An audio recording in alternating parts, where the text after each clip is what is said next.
If a person would sit down and let their body relax, totally relax, and then start to visualize in their mind, see themselves the way they want to see themselves.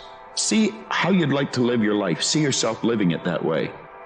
Now understand that that's a picture in your mind, and then take that picture and describe it. Write it out in the present tense. Start to read it and read it and read it and read it every day. Carry it around and keep reading it. The one point that all the great teachers all down through history have all agreed on, they've been in complete unanimous agreement on it, we become what we think about. Now, it may be fantasy at first, it might even appear to us as being a lie, but if you read it often enough, you'll start to believe it.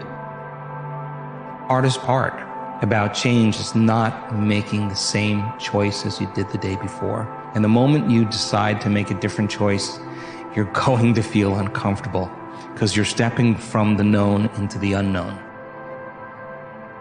See, you can do anything. You can get up any hour, read any book, take any class, make any change, develop any skill, do any discipline. I mean, you can do it all. When this how and the why, or when the why starts to grow, the how gets simple. Most challenges, opposition, adversity that we encounter are internal, even though on the surface it looks to be external.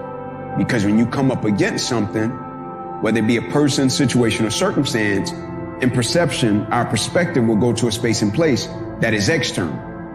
When the course and the path to victory is internal, meaning we possess everything we need in order to be victorious over the things that we encounter.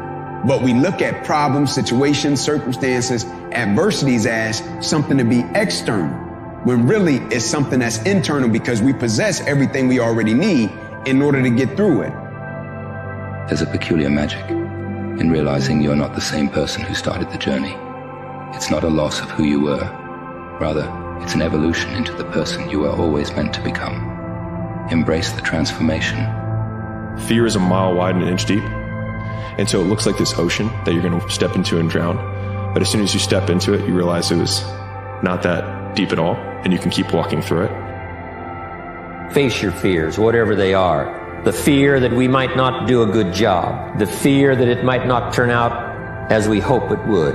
The fears that are lurking there, some that have come and have been there even maybe since our childhood. Life is consisted of both fear and faith. Faith, of course, is the ability to overcome your fears. But what you have to do in terms of your fears about perhaps your own inadequacy, not feeling strong enough at the moment, you just have to face those fears. You just have to go to work on it. The pursuit of your goals will rarely be easy. You're going to feel discomfort, frustration, and self-doubt most of the time. But instead of getting discouraged, understand that there's growth in the struggle. You can't become someone you've never been by doing the things you've always done. Be proud of the effort you're putting in. Be patient with the results, because it's only a matter of time before you come out on top. It's a part of life. You know, we were made to evolve and grow, and that means you're going to outgrow people. That means you're going to outgrow situations and places and things, and that is okay. Most people will not understand your obsession, your drive, and your determination. Success is a lonely journey. That's just a reality. And most people are not going to understand why you're so driven, why you're so obsessed. And if you try and make them understand, you're going to end up frustrated. The best advice I can tell you is go on the journey by yourself. It is the best journey, man. Leveling up, becoming the best version of yourself is the most awesomest journey you will ever go on. But it's a journey that you will probably go on by yourself. You always have to be the person who roots for you before everyone else does. And it's usually a single clap in the auditorium for a very long period of time. It is a slow clap that's just you rooting for you.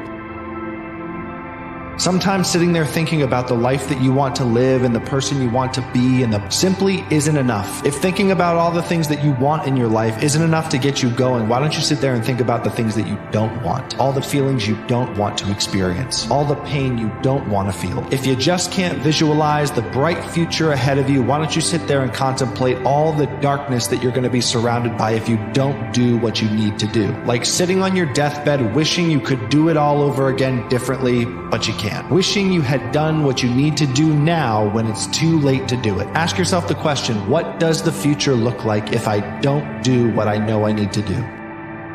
Once you take that first step, you look the beast in the face and you'll start progressing, not linearly, but exponentially in speed. So what's cool is that it doesn't really matter how small that first step is, because it'll start doubling, and anything that doubles grows unbelievably quickly. And so that's a very useful thing to know too. I think the bigger question is, do you know yourself? You know, I think like there's unlimited people who are successful and happy that got straight A's, and there's unlimited people who are successful and happy who got D's and F's. The question is, who are you? Which version of the game are you? What do you like? Who do you want to be? And I think that's what you need to focus on.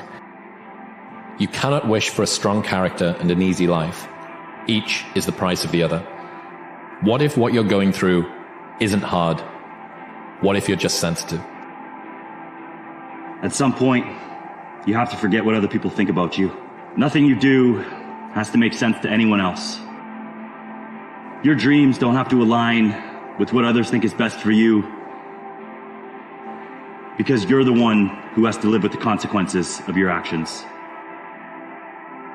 Start prioritizing your happiness above being a people pleaser.